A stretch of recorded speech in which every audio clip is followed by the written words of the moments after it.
Vamos a pasar a presentar al segundo ponente de hoy, que es Alberto Aparici.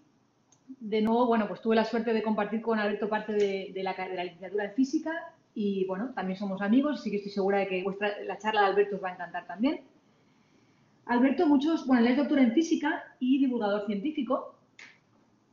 A ver si Alberto, ¿me oyes? Yo te oigo. ¿Tú me ves? Yo he activado mi cámara, Sí, pero no sé si... Sí, te oímos y te vemos perfectamente. Perfecto. Bueno, pues como os decía, Alberto es doctor en Física y divulgador científico.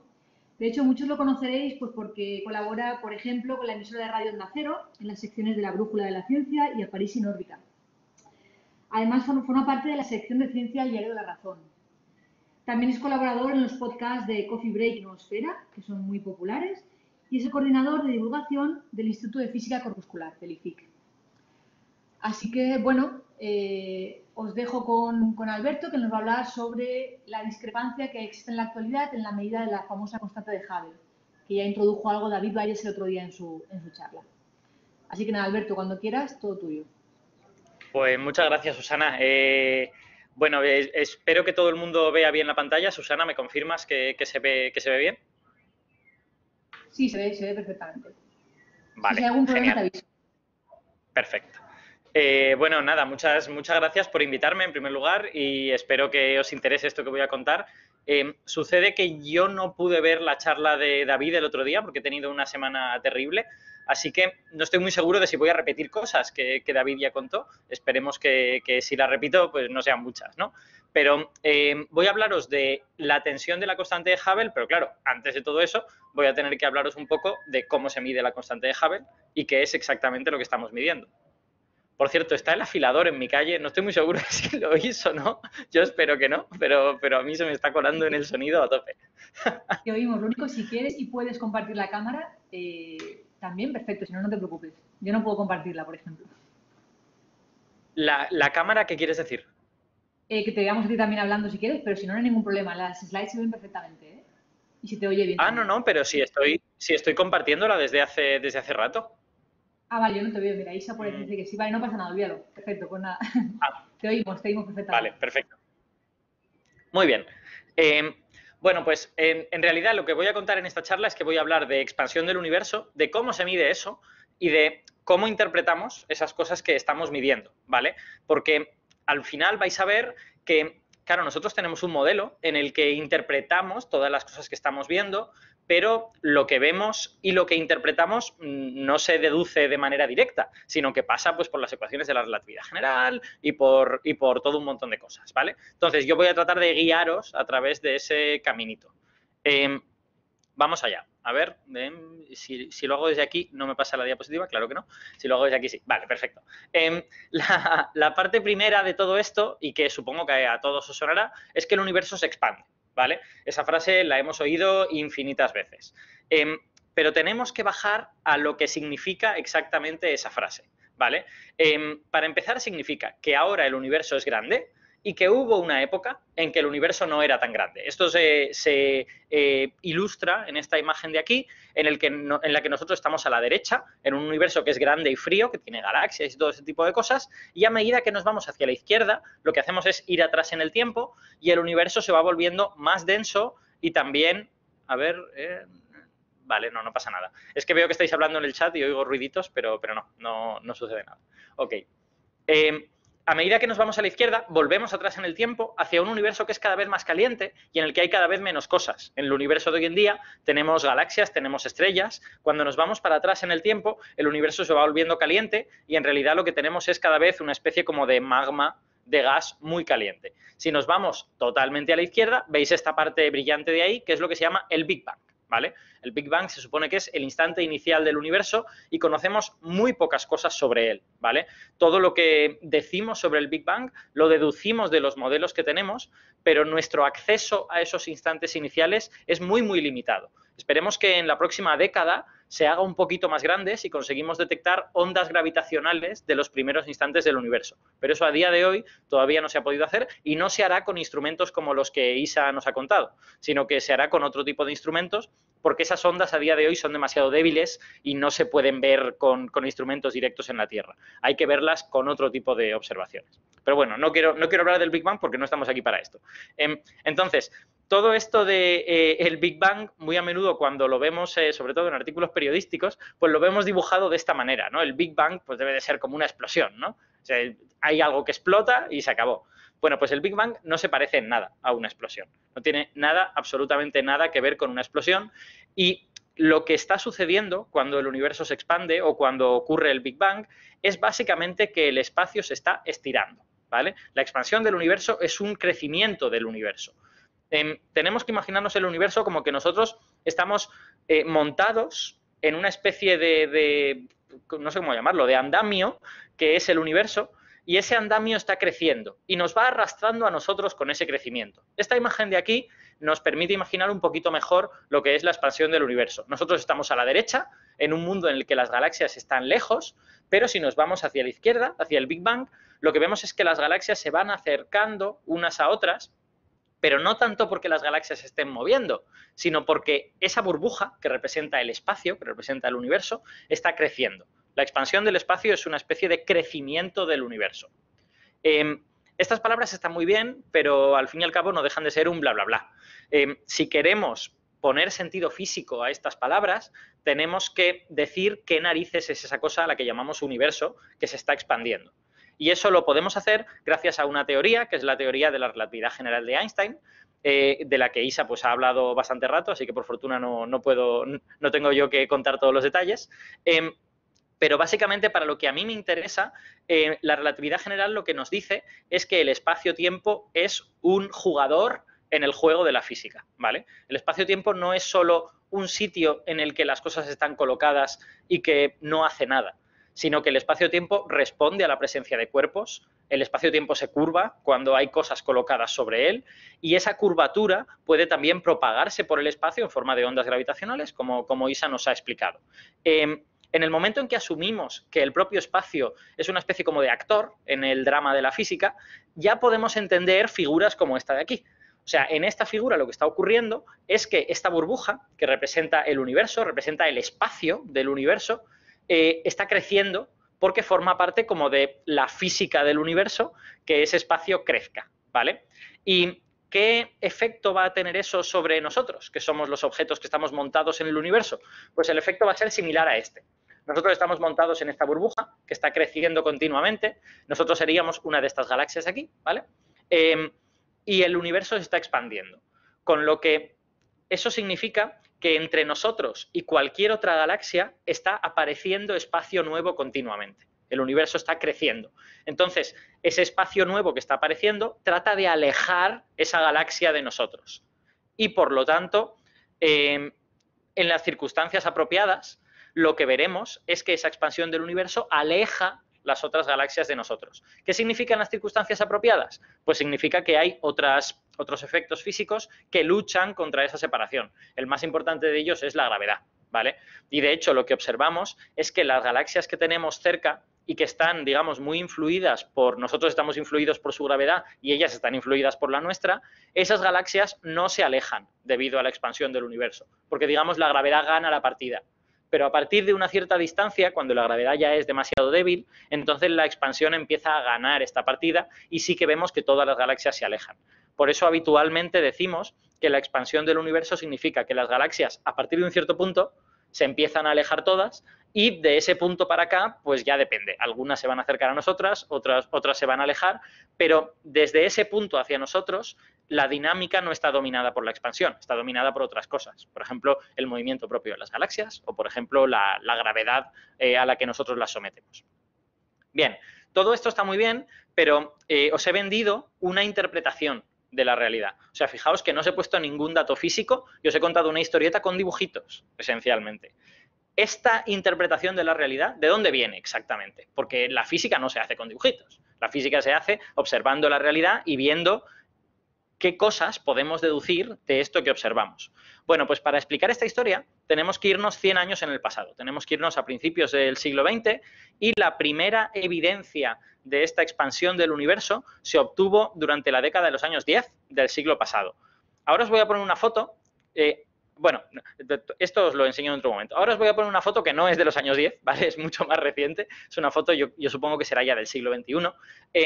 Esta foto es una imagen de un trocito del cielo en el que lo único que vemos es galaxias. Yo, de hecho, no veo ninguna estrella. Sí, yo creo que aquí solo hay galaxias, ¿vale? Todos esos puntitos de colorines son galaxias. Esto se llama el campo ultraprofundo del telescopio espacial Hubble. Consiste básicamente en coger una zona con muy poquitas estrellas y estar ahí haciendo una foto durante mucho rato para poder coger luz incluso de objetos extremadamente débiles, ¿vale?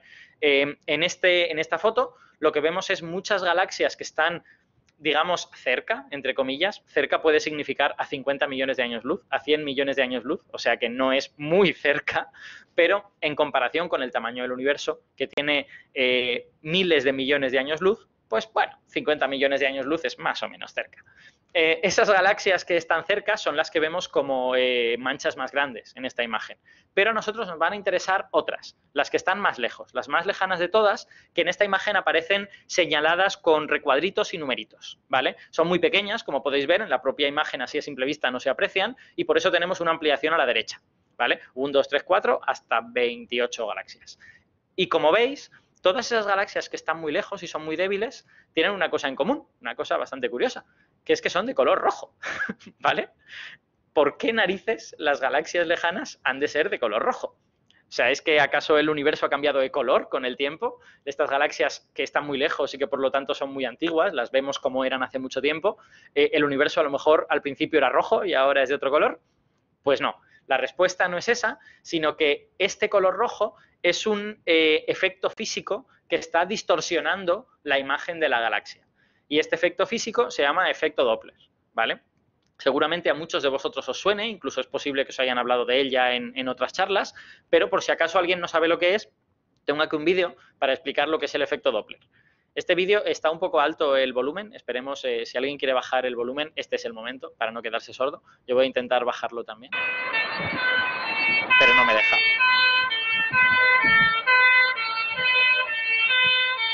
Bueno, esto es un coche de bomberos, obviamente, no es una galaxia.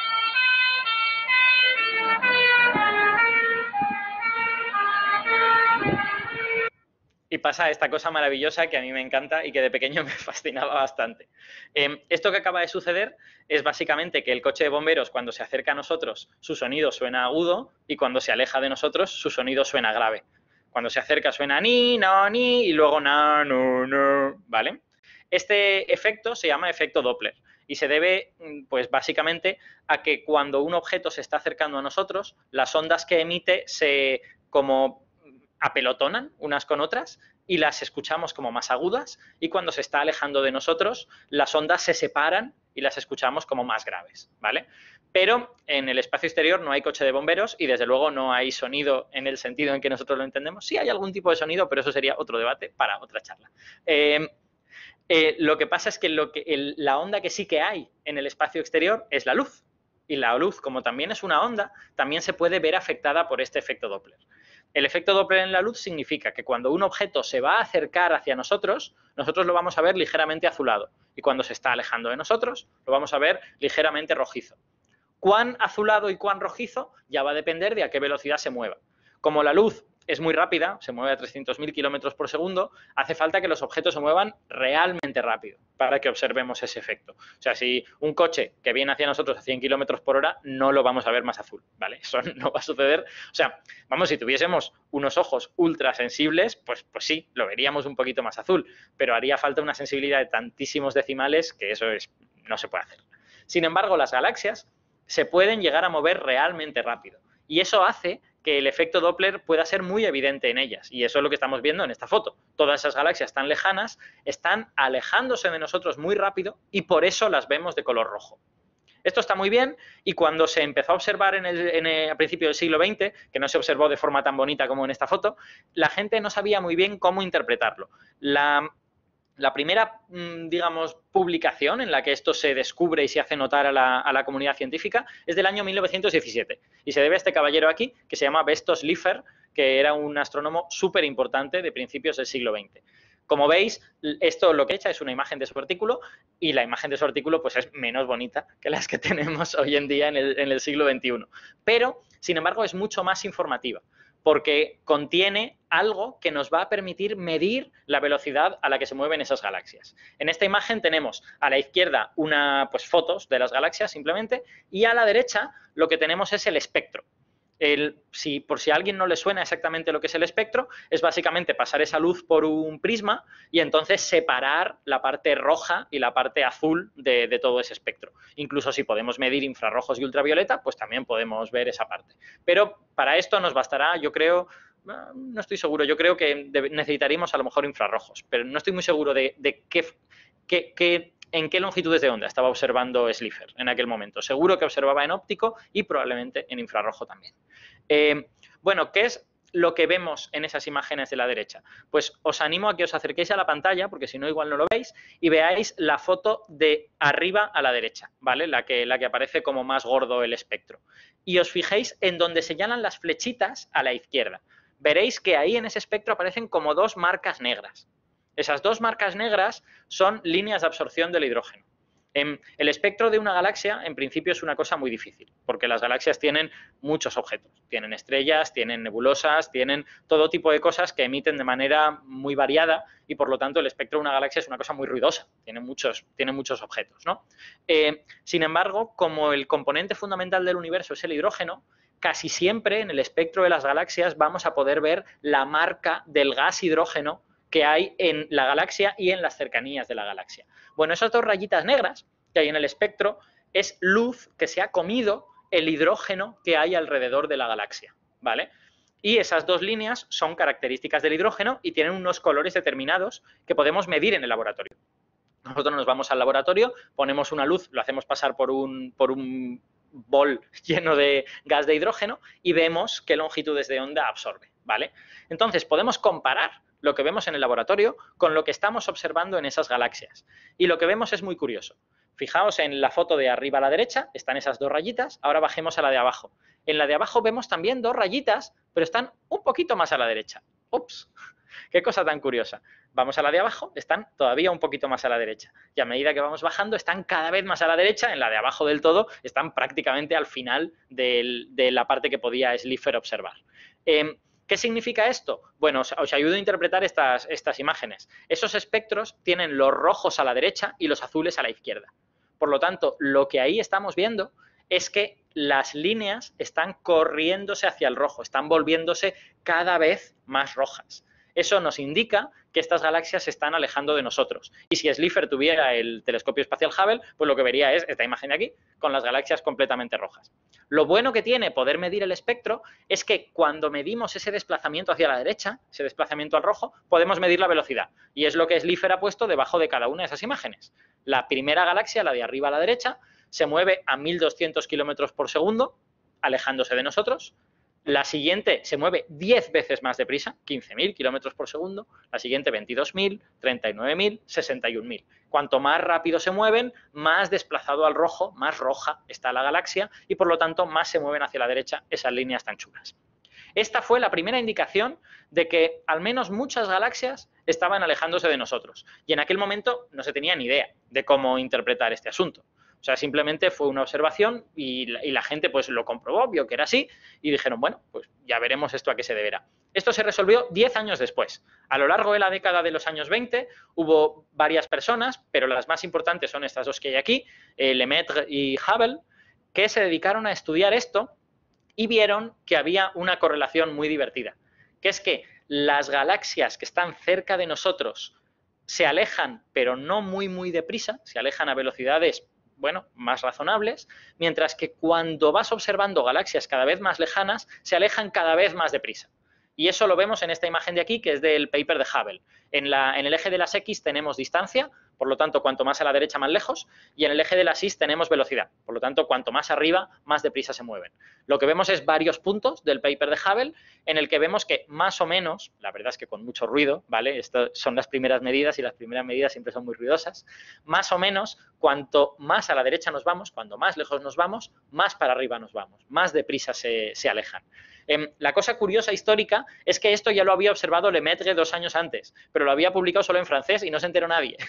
Entonces, hoy en día, cuando hablamos de todo esto nos gusta citar correctamente y decir que en realidad los dos lo descubrieron de manera independiente, pero Lemaitre llegó un poquito antes.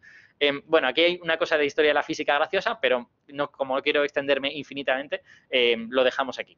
Vale, entonces lo que acabamos de observar es que las galaxias lejanas se alejan y no solo eso, sino que cuanto más lejos están, más deprisa se alejan. ¿Cómo, narices, podemos interpretar esto? Bueno, pues con lo que ya se sabía de relatividad general en aquel momento, la gente dijo, ah, vale, esto ya sé cómo interpretarlo. Vamos a volver a una imagen que os he puesto antes, que es esta de aquí. Nosotros tenemos aquí galaxias, ¿vale? Y esas galaxias están montadas dentro de un universo que por sencillez pues le vamos a dar forma esférica, ¿vale? Esta no tiene por qué ser la forma del universo y de hecho no sabemos cuál es la forma del universo.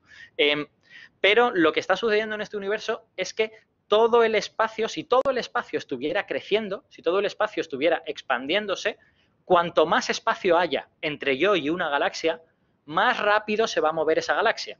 Tenéis que imaginarlo como que cada centímetro del espacio está creciendo, está haciéndose más grande. Por lo tanto, cuanto más centímetros haya entre yo y un objeto, pues más rápido se va a mover ese objeto. Los que están cerca se van a mover lento, los que están lejos se van a mover rápido. Esto está muy bien, porque es, digamos, una manera de matematizar una idea. Yo lo que veo es esta gráfica de aquí, los objetos que están lejos se mueven más rápido. Bueno, pues yo le voy a dar una forma matemática a este asunto. De hecho, la idea esta de un poco naif del Big Bang como una explosión no encajaría con esta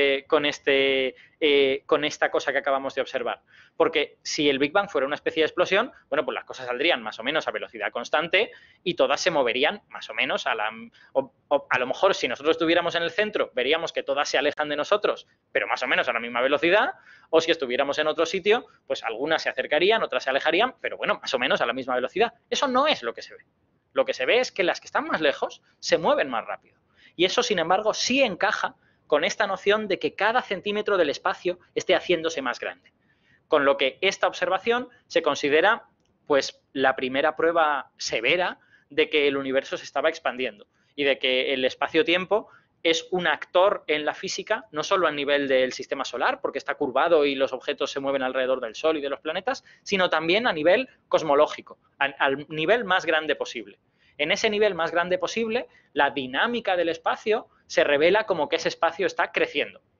Y de hecho, gente muy brillante como Lemaitre y otras personas, Friedman, Robertson, Walker, demostraron a lo largo de los años 20 y 30 que en un universo en el que yo ponga una especie de fuso de materia, ¿vale? Es decir, en un universo en el que yo no ponga toda la materia en un sitio y el resto esté vacío, ese universo o bien va a estar contrayéndose o bien va a estar expandiéndose. No puede estar estático. ¿Por qué? Por un motivo muy sencillo. Para que estuviese estático, todo debería estar como súper balanceado, ¿no? En plan de misma cantidad de materia en todas partes, tal y cual, y es un punto inestable. Es un punto en el que realmente es muy difícil que el universo esté. O sea, que el universo o bien se expande o bien se contrae. Esta gráfica que vemos aquí es la prueba de que el universo en el que vivimos ha elegido la segunda cosa. Está expandiéndose, ¿vale? Pero en esta gráfica hay una trampa que no os he contado todavía. Para poder contaros esta historia, he decidido contárosla en orden, decidido contárosla desordenada, ¿vale? En el eje de las Y, aquí hemos puesto velocidad y os he explicado cómo Slipher mide las velocidades, pero en el eje de las X hemos puesto distancia y no os he explicado cómo se miden las distancias. Y esto va a ser un detalle fundamental. Va a ser un detalle muy importante porque veréis que todo el truco de descubrir cómo se expande el universo está en poder medir las distancias apropiadamente y que de hecho esta tensión en la constante de Hubble a la que llegaremos al final de la charla tiene que ver con discrepancias respecto a cómo se miden las distancias y a que no estamos muy seguros de cómo medir distancias muy muy lejanas. Vale, ¿cómo se miden estas distancias? Bueno, pues para medirlas, lo único que podemos hacer es observar los objetos, ¿vale? Tenemos galaxias, esas galaxias brillan y las vemos en el cielo. Esa es la información que tenemos, ¿vale? Pero el problema es que esa información es un poco limitada en el siguiente sentido. Aquí os pongo una imagen muy bonita, por cierto, de 3 estrellas que vais a poder ver si esta noche no está nublado y salís y miráis al cielo, que son el triángulo de verano. Lo tenéis ahí arriba a la derecha, ¿vale?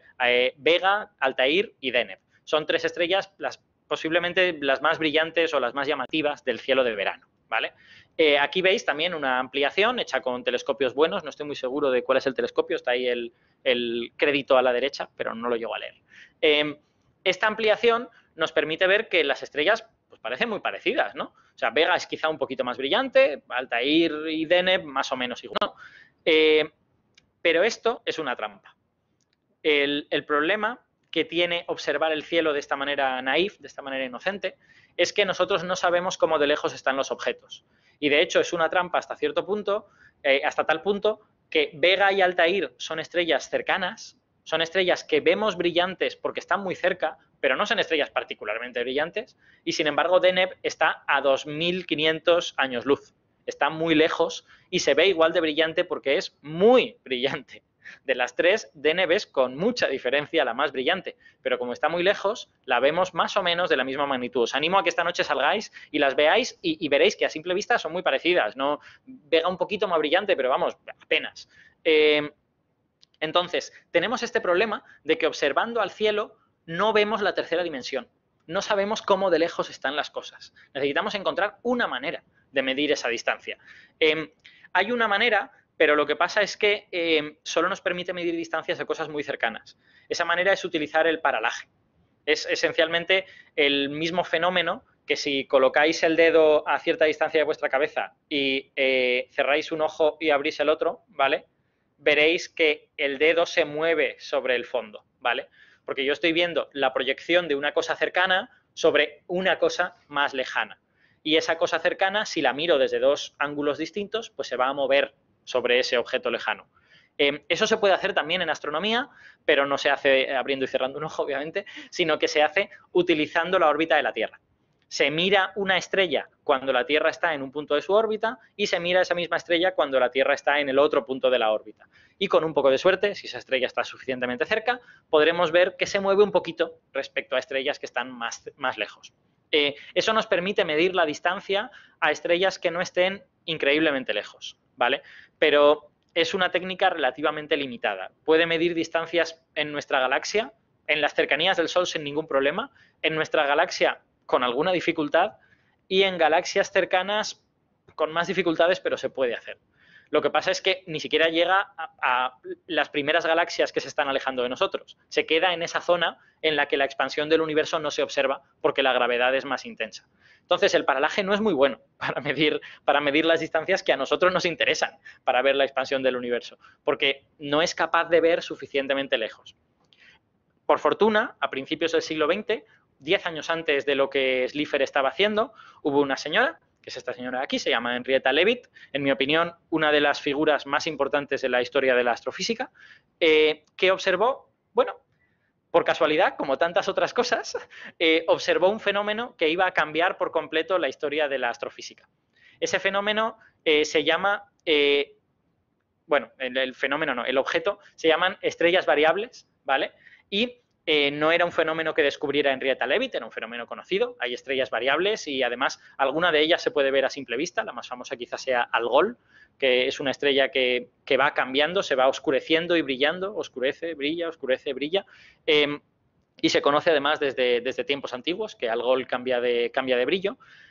Pero hay muchos tipos de estrellas variables. Hoy en día conocemos, yo qué sé, decenas de tipos de estrellas variables. Leavitt lo que hizo fue descubrir que cierto tipo de estrellas variables tiene una relación entre cómo de brillantes son y cuánto tiempo tardan en oscurecerse y volver a brillar. Oscurecerse y volver a brillar. Ese tipo de estrellas se llaman cefeidas. Y aquí tenéis una gráfica en donde enseña un poco cómo es su ciclo. Básicamente empieza siendo una estrella brillante, la estrella se va...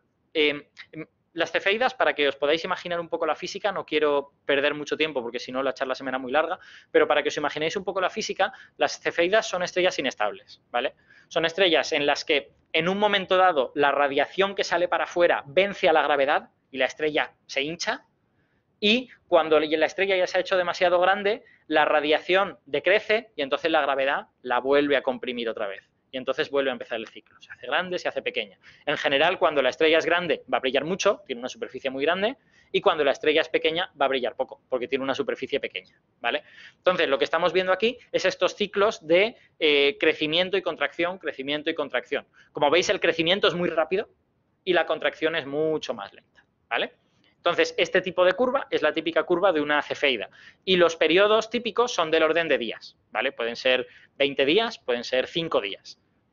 Lo que hizo Henrietta Leavitt, y esto sí que fue por casualidad, porque era la persona que estaba ahí, era observar cefeidas en una galaxia satélite de la Vía Láctea, que es la Gran Nube de Magallanes, ¿vale? La Gran Nube de Magallanes es una galaxia chiquitita, es una galaxia bastante pequeña, muy bonita, que no se ve, no está en el cielo del hemisferio norte, por desgracia. La gente que esté en el hemisferio sur tiene la suerte de poder disfrutar de ella. Se ve como una nube brillante, no muy grande, pues no sé cuánto será, pues será como 20 o 30 veces más grande que la luna llena, no es un trozo gigantesco del cielo, pero la Gran Nube de Magallanes tiene la ventaja de que al ser una galaxia pequeña, casi todas sus estrellas están a la misma distancia unas de otras.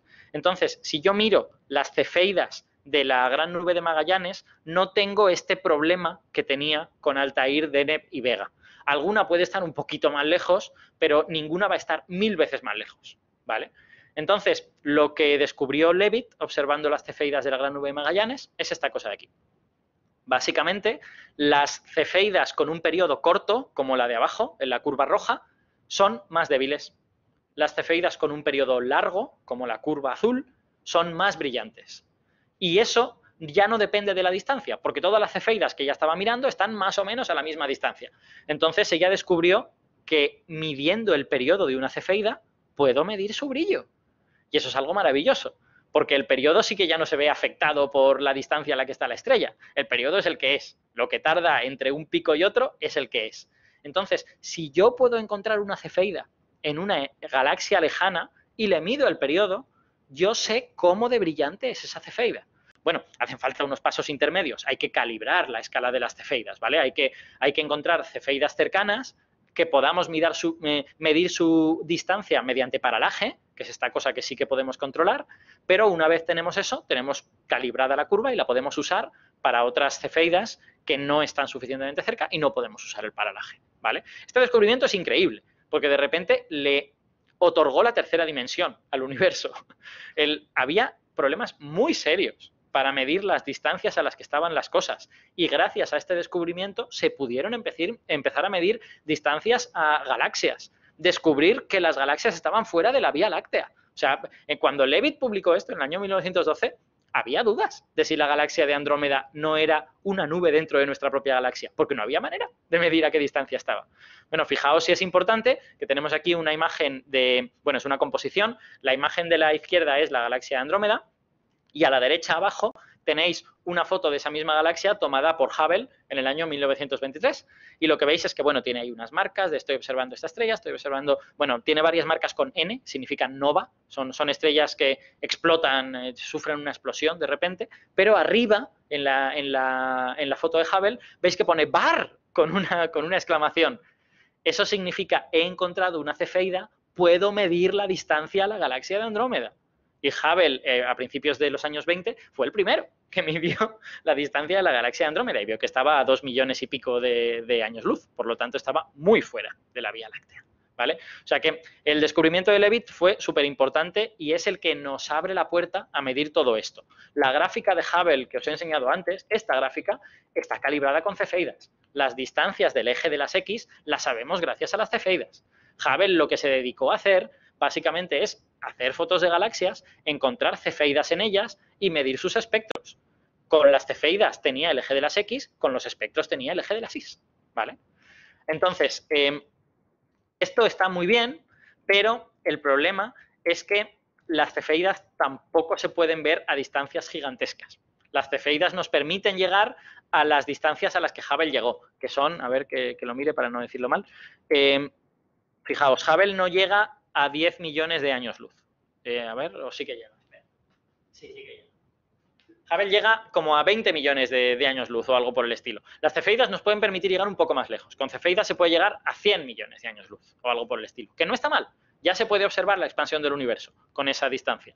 Pero claro, nosotros somos físicos y lo que querríamos es saber si esa expansión es igual en todas partes. ¿Es que acaso podría darse el caso de que estuviéramos en una burbuja del universo que se está expandiendo, pero que sales de ahí y ya se deja de expandir, ¿no? Entonces, lo que queremos es llevar estas observaciones más lejos todavía.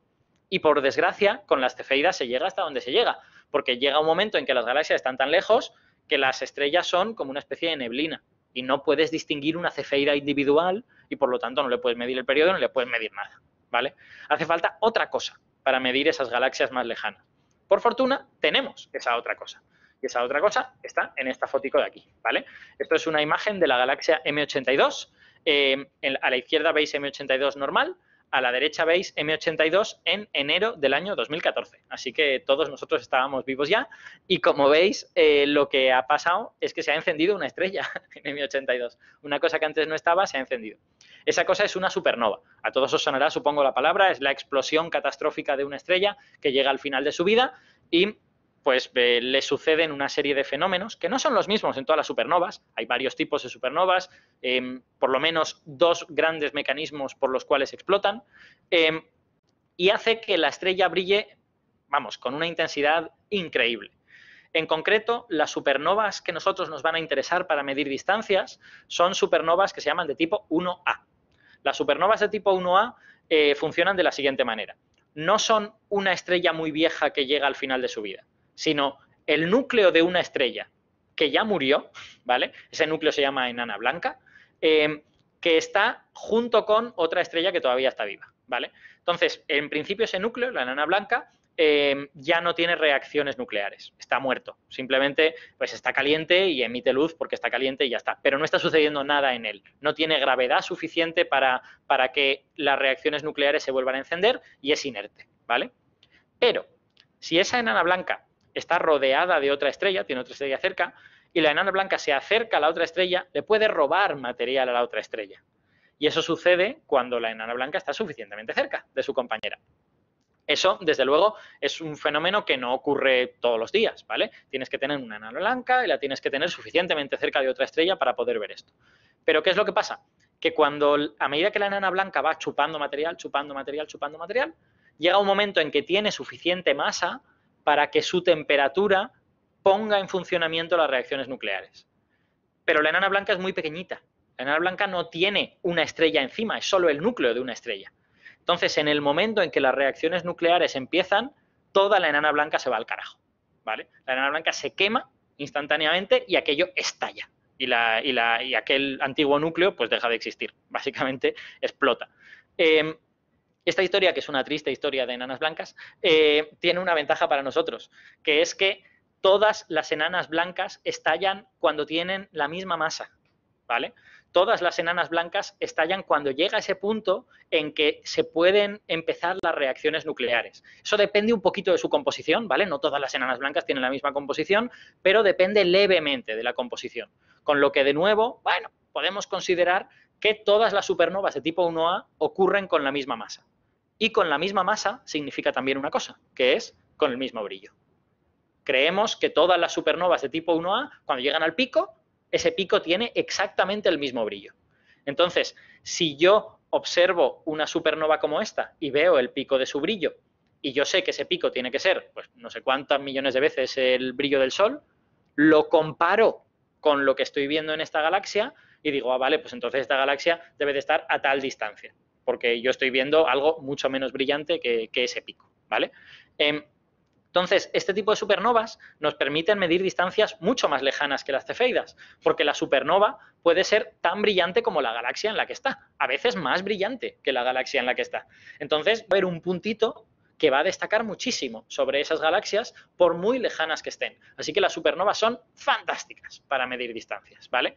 Tienen todos estos detalles que os he dicho, que de hecho se están mirando a día de hoy. En una primera aproximación se dijo, bueno, todas las supernovas de tipo 1A iguales y tal. Luego, pues ya se empezó a mirar y se dijo, a ver, bueno, va a depender un poquito de la composición, tendremos que medir el espectro de lo que sale luego para compensar por este efecto de la composición y tal, pero todo eso se puede hacer. O sea, si uno hace astrofísica de precisión, esto se puede hacer y se hace. Y se puede hacer muy bien. Así que con este tipo de supernovas, aquí veis una curva de luz de una de estas supernovas. Un poquito antigua, por cierto, la gráfica. En el eje de las X, lo que tenemos es tiempo en días, y en el eje de las Y lo que tenemos es esencialmente brillo.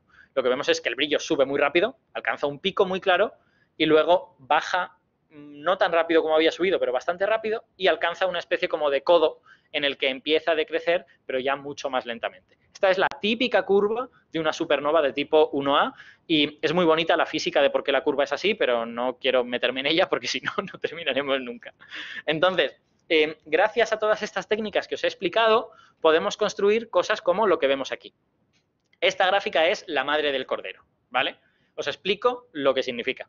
En la parte de abajo a la izquierda, lo que tenemos es en el eje de las X paralaje. En el eje de las X estamos midiendo cosas observándolas desde la órbita de la Tierra en 2 puntos lo más distantes posible. En el eje de las Y, en esa gráfica, tenemos cefeidas, ¿vale? O sea que la gráfica de abajo a la izquierda sirve para calibrar las cefeidas. Y como veis, está indicado los objetos que están ahí. Pues aparece Vía Láctea, LMC, que es Gran Nube de Magallanes, aparece M31, que es la galaxia Andrómeda, ahí todavía se puede medir paralajes, es complicado, pero se puede hacer. Entonces, la gráfica de abajo nos sirve para calibrar las cefeidas. Nos vamos a la gráfica de en medio. La gráfica de en medio lo que tenemos es, en el eje de las X, cefeidas. En el eje de las Y, supernovas. ¿Qué es lo que vamos a hacer? Vamos a coger galaxias en las que observamos cefeidas y supernovas de tipo 1A y vamos a calibrar la curva de las supernovas. Es decir, vamos a ver cómo de alto llega ese pico del brillo, que es lo que necesitamos saber para poder medir la distancia. Una vez tenemos eso, podemos irnos a la parte de arriba, en donde veis que ya hay un porrón de puntos, porque claro, supernovas podemos ver muchas y las supernovas se pueden ver muy lejos. Entonces, lo que tenemos en esta gráfica de arriba a la derecha es, en el eje de las X, supernovas, en el eje de las Y, distancia. Mire usted qué bien, podemos ver la distancia. A ver, espera un momento, estoy mirando, sí, efectivamente. Entonces, estas 3 gráficas, esta composición de 3 gráficas, es lo que se llama la escalera de las distancias, ¿vale? Y se llama escalera porque necesitas todos estos pasos. Has de calibrar primero las cefeidas, has de calibrar luego las supernovas, luego ya puedes usar las supernovas para medir distancias. Y una vez mides distancias, pues ya reconstruyes la gráfica de Hubble, ¿vale? De hecho, os lo he dicho mal, la gráfica de arriba a la derecha, en el eje de las X tenemos supernovas que nos dan la distancia y en el eje de las Y lo que tenemos es velocidad de recesión. La gráfica de arriba a la derecha es la gráfica de Hubble, pero con supernovas. Ya no con cefeidas, sino con supernovas. Y lo que vemos es que esas supernovas forman una recta, igual que en la gráfica de Hubble. O sea, de nuevo, cuanto más a la derecha, más lejos están, cuanto más arriba, más velocidad, y las que están más lejos se mueven a una velocidad mayor. Mire usted qué bien. Hemos comprobado que la ley de Hubble-Lemaitre, para decirlo bien, se cumple también para objetos que están mucho más lejanos, ¿vale? Porque con las supernovas pues ya podemos llegar a ver miles de millones de años luz. Podemos estar verdaderamente lejos para las supernovas. Esto está muy bien. Bueno, pues así estaba la cosmología hasta llegar a los años 80, digamos, ¿vale? Hasta hace... ¿Esto cuánto es? ¿30 años? ¿40 años? Bueno, no estoy muy seguro. Mucho tiempo. Muchas décadas.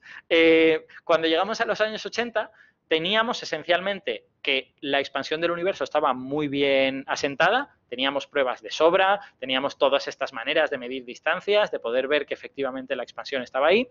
Y entonces hubo una serie de grupos que se dedicaron a observar también estas supernovas, pero más lejanas, de galaxias que estaban verdaderamente muy lejos. Es que realmente las supernovas 1A son súper potentes, porque podemos ver supernovas 1A de cosas que están a 8.000 millones de años luz, a 9.000 millones, o sea, es muy lejos, es realmente muy lejos.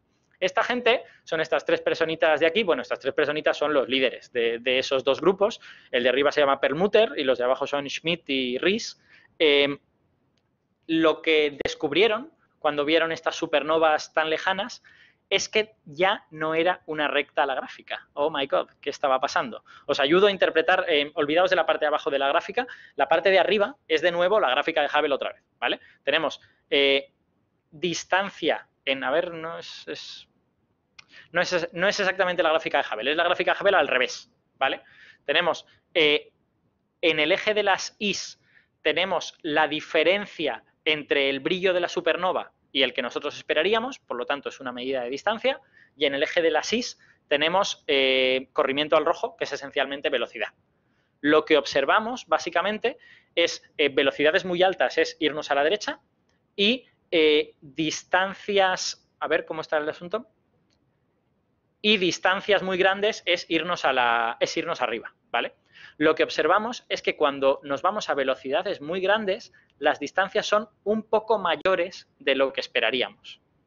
O al revés, que cuando nos vamos a distancias, cuando nos vamos a velocidades muy grandes, vemos las supernovas más brillantes de lo que deberíamos, ¿vale? Eso es esencialmente lo que estamos viendo ahí.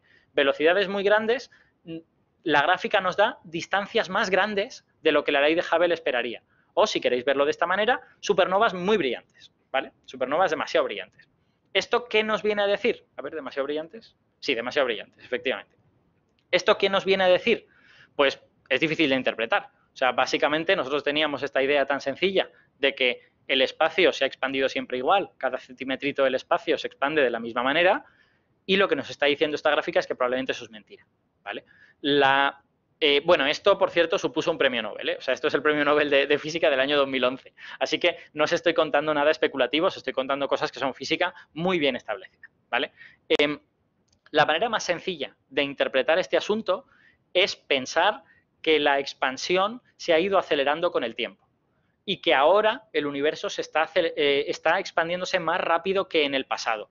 Por eso, cuando miramos para atrás, vemos las estrellas más brillantes de lo que esperaríamos, porque esperaríamos que estuviesen más lejos. Ahora mismo el universo está expandiendo rápido y en aquella época se estaba expandiendo más lento. Entonces, nosotros esperaríamos que estuvieran más lejos, que se hubiera expandido más rápido. Pero durante los primeros años en los que esa luz venía hacia nosotros, el universo se expandía más lentamente. Así que lo que observamos es supernovas más brillantes, o si queréis, más cercanas de lo que deberíamos, ¿vale? Creo que antes lo he dicho mal, antes he dicho lejanas continuamente y sería cercanas, porque son más brillantes, perdón. Es que yo siempre me lío con esta gráfica. Como es al revés, yo no encontré la gráfica bien de Hubble, la que tiene la distancia en el eje de las X y la velocidad en el eje de las Y, y me lío con esta historia. Entonces, esta observación de Perlmutter, Schmidt y Riess se consideró la primera evidencia de que la expansión del universo no solo no es constante, sino que se está acelerando. Aquí tenéis una gráfica con diversos puntos que nos da más o menos la tasa de expansión del universo a lo largo del tiempo. Como veis, la mayor parte, o sea, en el eje de las X lo que tenemos es tiempo, ¿vale? En miles de millones de años. La mayor parte de los puntos están alrededor de hace 5.000 millones de años, bueno, quizás 7.000 millones de años, 8.000 millones de años. Tenemos un punto gordote hace más de 10.000 millones de años que viene de oscilaciones acústicas de bariones, eso no lo voy a explicar porque sería totalmente otra charla, pero lo que observamos es que efectivamente el punto de la actualidad, el punto que está en el cero, está por encima de todos esos puntos que están hace 5.000 millones de años. La expansión, aparentemente, está acelerándose, ¿vale? Esto es relativamente sorprendente, pero solo relativamente, porque si lo pensáis, en realidad yo no os he dado ninguna explicación de por qué el universo se está expandiendo. Yo lo único que os he dicho es, bueno, Lemaitre y gente lista se hicieron una serie de cálculos y vieron que el universo o bien se contraía o bien se expandía. Punto. ¿Vale? Y efectivamente la relatividad general, la teoría de Einstein, no te da un mecanismo por el cual el espacio se expanda. Te permite parametrizar un espacio que se está expandiendo, pero no te dice se está expandiendo porque hay angelitos que lo empujan o porque hay dinosaurios y huye de los dinosaurios. Eso no, el mecanismo no está en la relatividad general, ¿vale? La relatividad general solo te permite, digamos, poner ecuaciones a esa expansión, pero no te habla de la razón. Entonces, de la misma manera que no conocemos por qué el universo está expandiéndose, tampoco conocemos por qué está acelerándose. Perdonad un momento, que me voy a morir. Ay, mucho mejor. Tampoco sabemos por qué se está acelerando. Entonces, desde el año 1998, si no recuerdo mal, que es cuando esto se anunció, ha surgido toda una serie de ideas de por qué el universo se está acelerando, por qué la expansión del universo se está acelerando. Y todas esas ideas están agrupadas bajo un paraguas que se llama energía oscura. La energía oscura es, no tenemos ni idea de qué, ¿vale? O sea, es como llamamos al mecanismo por el cual la expansión se está acelerando. Y realmente, perdonad, allá. Y realmente sabemos muy poco de cuál es ese mecanismo. O mejor dicho, a mí hay una frase, una vez hablé con un cosmólogo ruso que se llama Mujanov, un tío muy curioso, muy ruso, que me dijo una vez sobre otra cosa, no sobre la energía oscura. Me dijo, tenemos muchas teorías sobre por qué esto está ocurriendo, lo cual significa que no tenemos la teoría buena. Porque además hablaba así de verdad, era un tío fantástico. Y con la energía oscura pasa lo mismo. Tenemos como un montón de modelitos que te pueden explicar por qué el universo está expandiéndose aceleradamente, pero tenemos tantos y son todos tan parecidos que seguramente no estamos todavía atinando. De hecho, yo os diría, si os lo queréis imaginar, que las diversas explicaciones se dividen en dos tipos. ¿Cómo estoy? ¡Qué barbaridad! Se dividen en dos tipos. Voy a pasar muy rápido porque no es una charla de energía oscura esto. En el tipo número 1, la expansión acelerada se debe a que en el universo hay algún tipo de materia exótica que acelera la expansión. Eso es energía oscura en sentido estricto, ¿vale? Solemos llamar energía oscura a esa especie de materia exótica que acelera la expansión. No os voy a hablar mucho de ella, pero os diré que no tenemos ningún candidato que sea satisfactorio a esa materia exótica, porque es exótica hasta extremos irritantes. O sea, cosa del tipo, el universo se expande y el volumen del universo crece, pero sin embargo la densidad de esa materia se mantiene constante. O sea que básicamente esa materia exótica está apareciendo de la nada, ¿vale? Viola la conservación de la energía, lo cual es menos preocupante de lo que parecería, pero no deja de ser irritante. Entonces, esa es la primera corriente de explicaciones. Hay algún tipo de cosa exótica que acelera la expansión. La segunda corriente a mí me gusta más y yo creo que en general a los físicos nos convence un poquito más, pero bueno, está dividida la comunidad. La segunda corriente es que la aceleración de la expansión se debe a un efecto gravitatorio. Es decir, nosotros modelizamos, parametrizamos la expansión del universo con las ecuaciones de Einstein de la gravedad, pero si esas ecuaciones están mal, puede que nos estemos perdiendo cosas. Entonces, es posible que una manera de resolver esto sea decir, bueno, la gravedad de Einstein es una teoría muy buena, pero le falta una pequeña pieza. Yo le añado esta pequeña pieza y resulta que el universo se expande aceleradamente y he resuelto este problema, ¿vale? Entonces, están esas dos corrientes. O bien esto se debe a algún tipo de campo material o campo energético, por eso se llama energía oscura, o bien es un efecto gravitatorio, o bien hay que modificar las ecuaciones de Einstein. A mí me gusta un poquito más lo segundo, pero realmente no tenemos ni idea, estamos totalmente a ciegas con qué es la energía oscura. Entonces, bueno, por cierto, la energía oscura es, si existe como cosa material, es una cantidad gigantesca del universo, ¿vale? O sea, aquí tenéis una grafiquita en la que vemos cómo se reparte la energía del universo. Nosotros somos esa cosa que se llama heavy elements, ¿vale? Somos somos un trocito del 0,03% del universo. Mientras que la gran mayoría del universo es la materia oscura, de la que no he hablado hoy, y la energía oscura, que es, con mucho, una gran mayoría. Los números están un poco desactualizados. Los números actuales, la energía oscura es el 68%. Pero vamos, sigue siendo mucho, ¿vale? Por eso decimos que en la actualidad vivimos en un universo dominado por la energía oscura. Si luego resulta que la energía oscura es un efecto gravitatorio, pues diremos que la gravedad de nuestro universo, al menos a grandes escalas, está dominado por ese fenómeno gravitatorio. En fin, como veis, una gráfica tan, en principio, inocente como esta de aquí, en la que lo único que tenemos es unos cuantos puntitos rojos por encima de la recta en la que nos la esperábamos, nos ha obligado a replantearnos un montón de cosas. O bien hemos de modificar la gravedad de Einstein, o bien hemos de añadir cosas al universo, ¿vale? Y cualquiera de esas dos cosas es algo muy serio en la cosmología. Y ahora ya llegamos al capítulo actual. En el capítulo actual de este serial de la expansión del universo tenemos un pequeño problema. Ese pequeño problema está expresado en esta grafiquita de aquí. A mí me gusta esta charla por una cosa, y no os he avisado al principio porque soy un traidor, que es que esta charla está llena de gráficas, ¿vale? En esta charla hay muy pocas fotos bonitas y muchas gráficas. Pues que la física se hace así, ¿vale? En las gráficas es donde se ven las cosas de la física. Bueno, ¿qué es exactamente esta gráfica de aquí? Es una gráfica en la que se resumen las diversas medidas de la constante de Hubble, que es la velocidad a la que se expande el universo, es la tasa de expansión del universo. Si Por ejemplo, os la podéis imaginar como la pendiente de esta recta de aquí. La pendiente de la recta que Hubble hizo o de esta recta de aquí hasta que ya deja de ser una recta en los puntos rojos y ya se convierte en una especie como de parábola o algo así, ¿vale? Pendiente de esa curva es la constante de Hubble.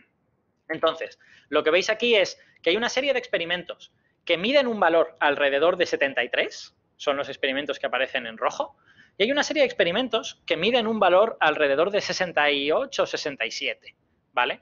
Eso es normal, ¿vale? En física, pues diversas técnicas te dan valores distintos de las cosas. Lo importante en física no es el valor, sino que es el valor más las barras de error, ¿vale? Si uno mide 68, pero las barras de error son de 10, pues tú no sabes si tu valor es 68, 78 o 58, ¿vale? Es un valor muy grande. Si uno mide 74 y tus barras de error son 25, pues los dos valores son el mismo valor, ¿vale? Porque coinciden totalmente. Realmente, a veces, incluso cuando hacemos divulgación, nos centramos demasiado, ponemos el foco en el valor central. Y el valor central no significa nada.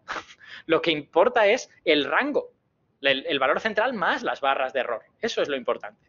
Entonces, este pequeño problema que os he dicho ha empezado a aparecer cuando hemos conseguido hacer esas barras de error suficientemente pequeñas. Los experimentos de la izquierda, los que dan un valor pequeño, vienen todos de cosmología. Vienen todos de medir cosas en el universo primitivo, esencialmente en el fondo cósmico de microondas, y con esas cosas que medimos en el universo primitivo, lo ponemos en las ecuaciones de Einstein y evolucionamos el universo hasta la actualidad, con energía oscura incluida, ¿eh? O sea, medimos cosas y tal, por ejemplo, las oscilaciones acústicas de bariones y tal, nos permiten medir cosas de la energía oscura en el universo primitivo. Ponemos todo eso en las ecuaciones de Einstein y evolucionamos el universo hasta la actualidad, ya con expansión acelerada y con todas estas cosas. Y a las ecuaciones le decimos, oye, ecuaciones, ¿cuál es la constante de Hubble en la actualidad? Y las ecuaciones nos dicen 67 más menos 1 aproximadamente. Y eso es lo que vemos ahí, sobre todo en la medida de Planck 18 más lambda CDM. Entonces, eso está muy bien, porque esencialmente lo que nos está diciendo es, el valor puede ser 67, 68, podría ser 69, a lo mejor si nos hemos ido mucho, igual es 66, pero no puede ser 75, ¿vale?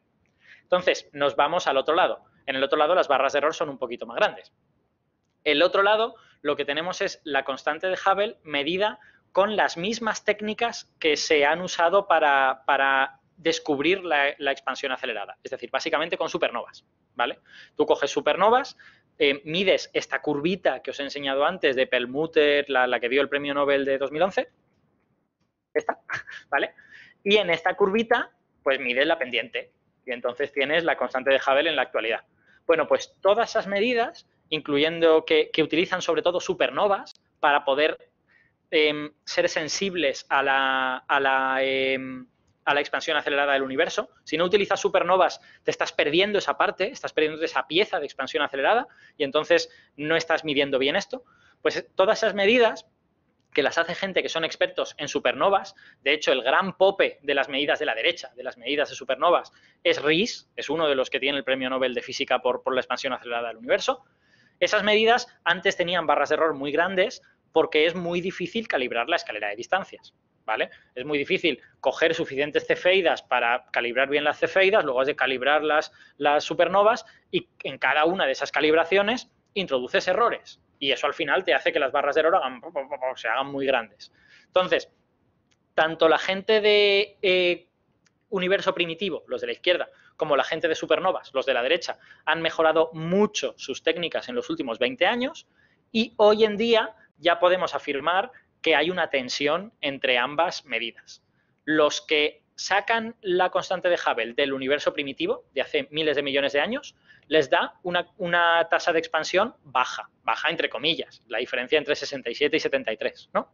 Los que hacen una medida que se suele llamar local, porque aunque utiliza supernovas lejanas, esas supernovas no se van a hace 13.000 millones de años, se quedan en hace 5.000, 7.000, 8.000 millones de años, les da un valor más grande. ¿Qué significa esto? Pues que ahora sí que estamos en problemas, porque no podemos atribuir esta discrepancia a que las medidas estén mal, a que las barras de error sean demasiado grandes, sino que se tiene que deber a alguna otra cosa. Entonces, esencialmente Riess, el que os he dicho que es uno de los ganadores del premio Nobel, mira, os voy a enseñar su cara. Riess es el de abajo a la izquierda, ¿vale? Esencialmente Riess, este caballero, lo que está diciendo es, esto nos indica que los modelos cosmológicos están mal. Esto nos indica que la gente que está haciendo las medidas de la izquierda ha hecho bien sus medidas. Claro que sí, esta gente son físicos y han hecho bien sus cosas.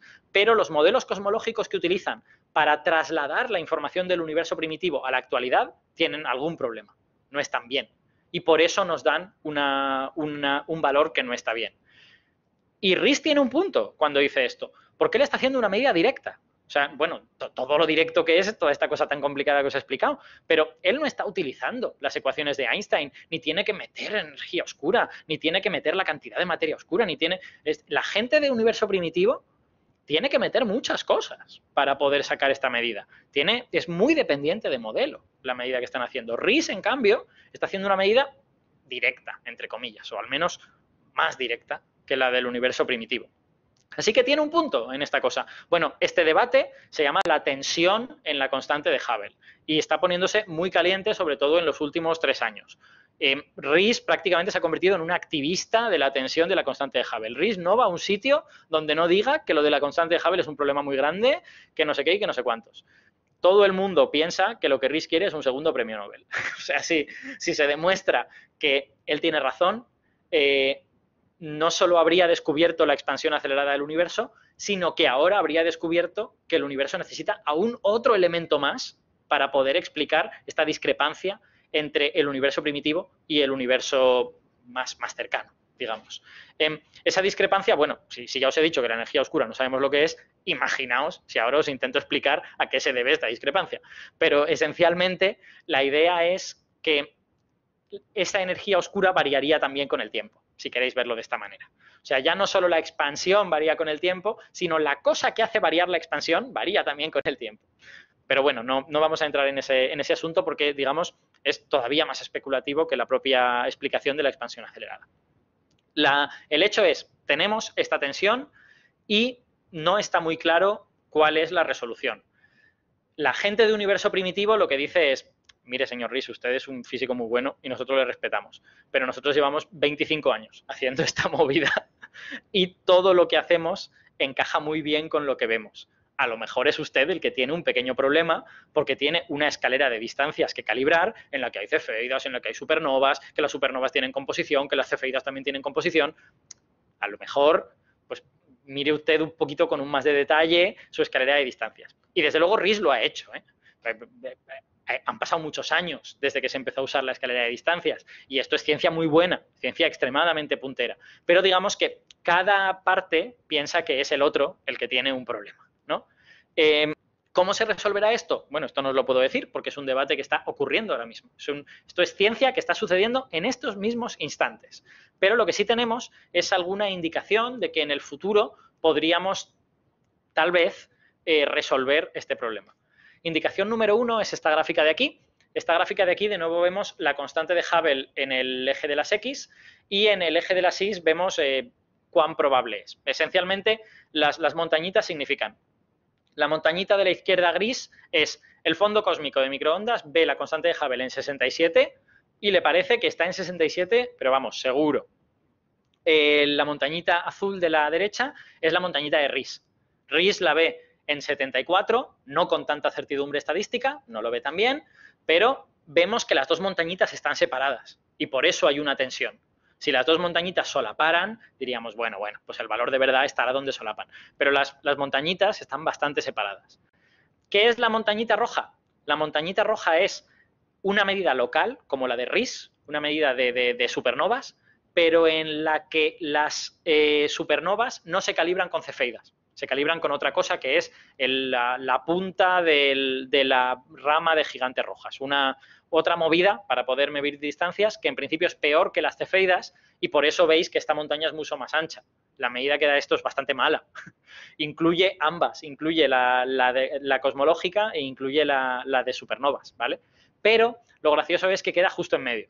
Entonces, bueno, a alguien le ha dado esperanzas de que tal vez pues sí que es verdad que RIS no controla bien alguno de sus errores sistemáticos, tal vez hay algún problema en esa escalera de distancias, y si calibramos la escalera de distancias de otra manera, acercamos el valor local, el valor presente, a el valor que se deduce del universo primitivo. Y eso es lo que pasa con esa curva roja, que como veis, pues solapa bastante con el valor cosmológico. Está muy bien.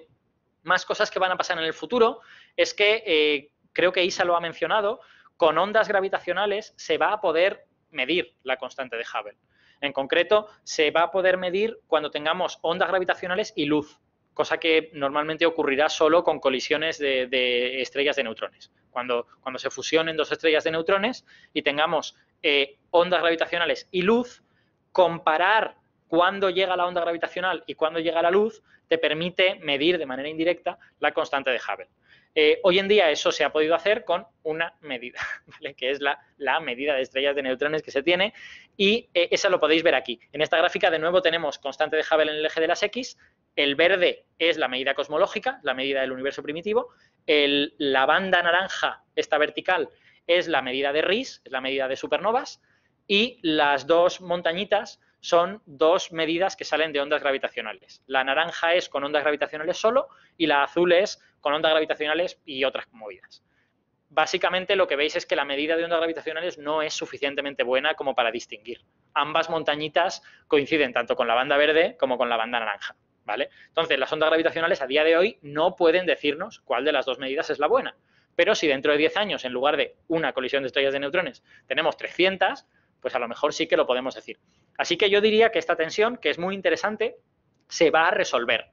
Si se resuelve en favor de la banda verde, en favor del valor cosmológico, pues entonces nuestro modelo cosmológico recibirá un espaldarazo espectacular. O sea, todos los que lo habían puesto en duda tendrán que decir, pues vale, el modelo cosmológico está bien. Si se resuelve en favor de RIS y de las medidas locales, las medidas supernovas, pues entonces vamos a tener que mirarnos el modelo cosmológico y va a estar muy divertido. Yo, claro, como físico prefiero que el modelo cosmológico esté mal, porque es mucho más divertido, ¿no? Suceden más cosas interesantes. Pero el modelo cosmológico es muy bueno, ¿eh? Funciona tan bien en tantas cosas que si yo tuviese que apostar mi dinero, yo apostaría mi dinero por el modelo cosmológico y no por RIS, aunque, o sea, haces como en la quiniela, ¿no? Que pones que pierde tu equipo para alegrarte por una cosa. Pues esto un poquito igual. Entonces, bueno, este es el problema de la medida de la constante de Hubble. Como veis, solo por concluir, lo que tenemos es que dependiendo de a qué distancia miremos, estamos viendo una física distinta. Si miramos muy cerca, ni siquiera vemos la expansión del universo. Vemos galaxias moviéndose y ya está, y la gravedad domina. Si miramos un poco más lejos, vemos la recta de Hubble, una expansión constante en el tiempo, siempre igual. Si miramos un poco más lejos, vemos una expansión acelerada. Nos empezamos a dar cuenta de que esa aceleración es muy lenta, pero a lo largo de miles de millones de años ha estado ahí, funcionando. Y si miramos un poquito mejor y un poquito más lejos, hemos descubierto esta tensión. Esta tensión no aparece por mirar más lejos, sino aparece por mirar mejor, por disminuir las barras de error de la escalera de distancias. Y lo que vemos es que a lo mejor la aceleración que inicialmente habíamos visto no es la más precisa, sino que hay que modificar esa misma aceleración y encontrar otros mecanismos. ¿Cuál será la buena? Bueno, pues eso no lo sabemos. Yo os he explicado los hechos y espero no haberos mareado mucho con los hechos. Y con esto, muchas gracias. Aquí están todos los seres humanos que han participado en la realización de esta charla. Ninguno de ellos ha sido dañado durante la charla. Gracias. Muchísimas gracias, Alberto. Una charla súper interesante. Yo también apostaría por el modelo cosmológico. Este sirve de... Hombre, Susana, pero tú estás... Bueno, pero tú ya lo tenías claro. Estamos un poco sesgados, pero bueno. No, yo ya te digo, a mí yo quiero creer que RIS tiene razón, pero tengo la sensación de que hay más fuente de error en la escalera de distancias que en el modelo cosmológico. Bueno, sí, veremos. Bueno, muchas gracias a todos los participantes por haber aguantado hasta el final. La verdad es que la charla era súper interesante, así que ahora, si tenéis dudas o alguna curiosidad o pregunta para Alberto, a ver, Ignacio, tiene por aquí una pregunta. Buenas. En primer lugar, muchas gracias por la charla. Y Ignacio, ¿puedes hablar? Perdona, ¿puedes hablar un poquito más alto? Sí, es que no sé no sé por qué se me oye tan bajo. Pero se te oye bien, pero como muy lejano. A ver. ¿Pero se escucha o la escribo por el chat mejor? Yo te escucho bien, ¿eh? Yo te entiendo a la perfección. Sí, se Vale, escucha. lo intento por aquí entonces. Es que hace un par de semanas estaba escuchando un podcast americano que invitaron a un físico, Brian Greene, y Ah, comentaba que algo que podía ocurrir es que si tenemos una región del espacio donde la energía está uniformemente distribuida, se podía ujú. manifestar un tipo de gravedad, digamos, repulsiva, y que esto estaba permitido por las ecuaciones de Einstein y que podía ser una de las causas de esta expansión del universo. Mi pregunta es si Mm. esto era puramente teórico o si ha podido demostrar o comprobar de alguna forma, o era un poco por ahí va la pregunta.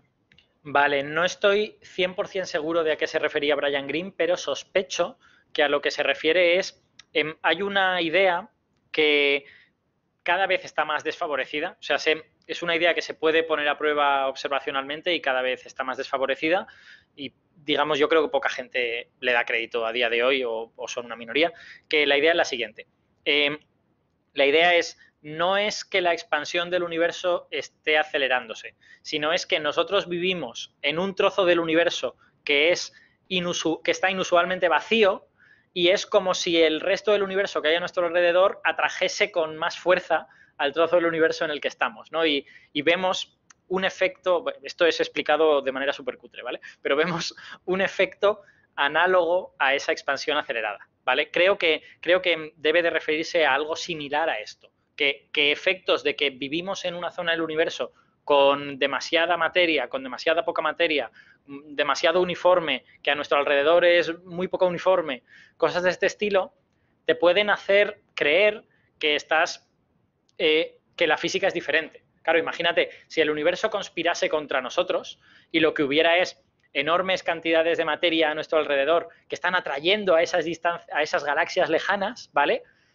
A lo mejor podría no haber expansión del universo, ¿no? Y lo único que verías es que hay un anillo de materia atrayendo a esas galaxias lejanas. Entonces, el universo siempre puede conspirar contra ti y hacer putadas que de alguna manera enmascaren esto que estás viendo, porque tú no estás viendo el universo entero, por desgracia, estás viendo el cachito que puedes ver, ¿no?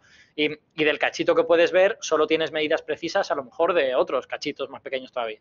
Entonces, estas ideas siempre están por ahí y es bueno considerarlas, ¿no? Porque podríamos estar engañándonos a nosotros mismos, diciendo, no, energía oscura, la energía del vacío, cosas muy raras, y que luego al final pues sea una cosa como mucho más fácil y más sencilla, ¿no?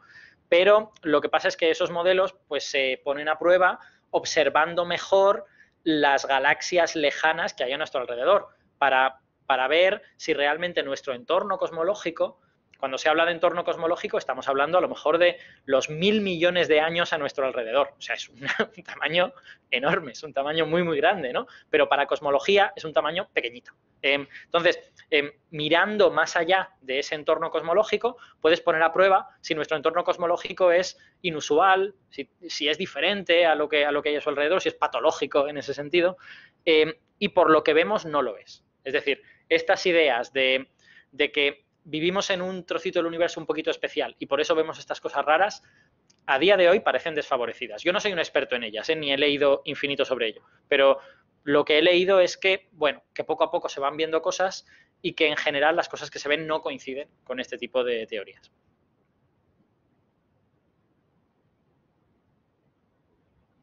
¿Más preguntas? A ver, Alberto, pues hay un par de preguntas de Roberto y de Daniel. Roberto te pregunta que en los papers, ¿qué valor se suele tomar como constante de Hubble? Ah, bueno, eso depende. Depende de lo que quieras hacer. La gente que quiere hacer universo primitivo tiene cierta tendencia a coger la constante de Hubble del fondo cósmico de microondas, ¿no? Pero en muchos papers simplemente te da igual. Quiero decir, aquí estamos hablando de una tensión porque ya estamos haciendo medidas muy buenas, porque el fondo cósmico de microondas te da la constante de Hubble con un error de más menos 1 y la escalera de distancias con un error de más menos 2 o algo por el estilo. Pero para mucha gente que hace pues, modelos cosmológicos y tal, sobre todo físicos de partículas como yo, que son los que más conozco, pues nos da un poco igual. Y cogemos 70 y se acabó, ¿sabes? Coges en medio y no te casas con nadie. O coges cualquiera de los dos y ya está, ¿sabes? En muchas... ¿no? la gente que hace cosmología, la gente que tiene que hacer cosmología de precisión, pues esa gente sí que tiene que tomar una decisión. Y a lo mejor si trabajas en el universo más local, prefieres coger la constante grande, la constante de la escala de distancias. Si trabajas en el universo primitivo, igual prefieres coger la otra.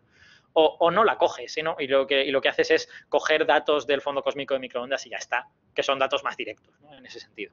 Pero vamos, ya te digo, depende, y en algunos ámbitos ni siquiera es muy importante porque estamos hablando de detalles muy finitos. Eso es. Bueno, pues Daniel también pregunta por el chat, dice que no tiene micro, que la charla ha sido muy interesante y que, una pregunta muy interesante también, te dice que lo máximo que se ha podido medir son 14.000 millones de años luz. ¿Esa distancia cómo se ha podido medir? ¿Esa distancia es la misma en todas las direcciones del universo? Madre mía, qué pregunta tan interesante. Vale, eso no es una distancia, no se ha medido esa distancia. Eso es un tiempo. O sea, es lo que realmente se ha medido es la luz del fondo cósmico de microondas, que es una radiación que proviene de cuando el universo era muy joven. Según nuestros modelos de evolución del universo, esa radiación empezó a viajar por el espacio cuando el universo tenía 379.000 años, ¿vale? Y ahora tiene 13.000 y pico millones de años, casi 14.000. Entonces, tú lo que mides realmente es esa radiación, ves sus propiedades y junto con otras medidas del universo cuando era joven, junto con medidas pues de cuándo se formaron las primeras galaxias, de cuánto tiempo tarda en formarse una galaxia. Creo que además Susana puede decir muchas cosas sobre esto. Esa información que tú sacas de prácticamente el inicio del universo, muy, muy cerca del inicio del universo, junto con tu modelo cosmológico, junto con otras medidas, te permite saber la edad a la que eso ocurrió. Y entonces lo que haces es meter todo eso en el modelo cosmológico y el modelo cosmológico te dice, esta luz lleva viajando 13.800 millones de años, más o menos, no sé qué. Así que realmente lo que tú has medido no es una distancia, sino un tiempo, ¿vale? Las distancias que se han medido directamente utilizando supernovas, no sé cuán lejos llegan, igual Susana sí que lo sabe, pero me sorprendería que llegasen más lejos de hace 8.000 millones de años. A lo mejor llegan a 10.000 millones de años, pero no estoy seguro. Más de eso no va a llegar. Más allá de eso, mides... Está por ahí, ¿verdad? Sí, sí. Vale, no sé si tú quieres añadir algo. No, la explicación perfecta la que has hecho al principio y ya está. Distancias de verdad lo que tú dices, más allá de 8.000, quizá 10.000. No tengo el dato la verdad es que no lo sé ahora mismo, pero sí estará por ahí. Sí, luego hay otra cosa. Esta pregunta es compleja porque, claro, tú estás viendo el fondo cósmico de microondas, que empezó a viajar hace 13.800 millones de años. Entonces, el universo se ha expandido, entre tanto, con lo que el punto desde el que empezó a viajar el fondo cósmico de microondas ya no está a 13.800 millones de años luz, está más lejos, porque el universo se ha expandido, entre medias. Pero aquí hay una cuestión que es casi de epistemología científica, ¿no? Que es, tú lo que puedes ver ahora mismo de ese punto es cómo era hace mucho tiempo. Es como era hace 13.800 millones de años. La imagen de ese punto hoy no la tienes. La imagen de ese punto hoy la tendrás dentro de un porrón de miles de millones de años. Entonces, dependiendo de cuánto confíes en tu modelo cosmológico, tú puedes decir, bueno, yo cojo esta información de este punto, la meto en el modelo cosmológico, lo evoluciono y digo que ese punto va a estar a 96.000 millones de años luz, que creo que es más o menos lo que sale, y que va a tener estas propiedades y estas otras. Eso está muy bien, pero hay que darse cuenta de que estás utilizando un modelo de cómo es el universo para hacer eso. La medida directa, la medida de verdad de ese punto tan lejano, solo la tienes de hace muchísimo tiempo, de cómo era hace mucho, mucho tiempo. En ese punto del que salió el fondo cósmico de microondas, que no es uno, son muchos, están a nuestro alrededor y tal, en esos puntos, pues hoy en día seguramente habrá galaxias y habrá un montón de movidas, pero están muy lejos y vamos a tardar muchos miles de millones de años en verlas. Entonces, hay que tener cuidado en no mezclar una cosa y la otra, porque, claro, en realidad nosotros medimos un tiempo, que es el del fondo cósmico de microondas. Eso nos da la distancia que ha viajado la luz. Pero ese punto ahora mismo está más lejos todavía. Entonces hay como varias cosas ahí que son parecidas y hay que tener muy clara cuál es la información que tenemos y cuáles son las cosas que deducimos de modelos en ese sentido y tratar de no mezclarlas, porque la información directa es de ese punto, pero hace mucho tiempo. Y todo lo demás es información indirecta.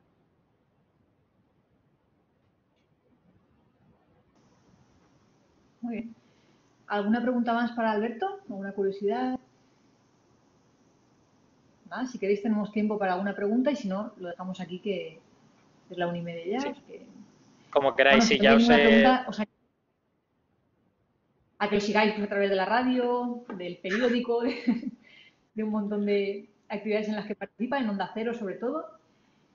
Y, Sí, bueno, sí. aquí Si podéis escuchar y leer todas las miles de millones de cosas que hago a la semana, que no sé de dónde saco el tiempo, pues bien.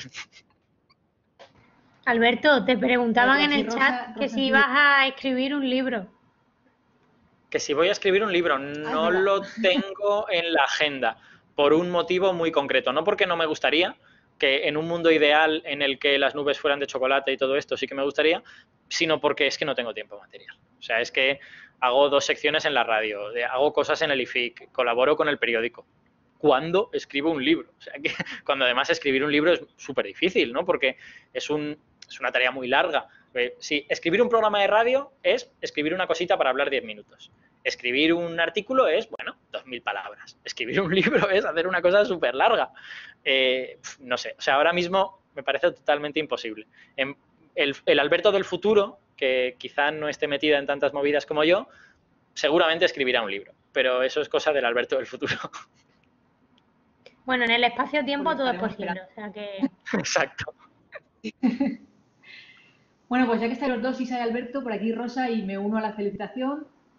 Digo que dues xerrades molt interessants i que moltes gràcies als dos ponents d'avui. Creo que ha sido muy, muy interesante. Mira, Gracias a vosotros por aguantar.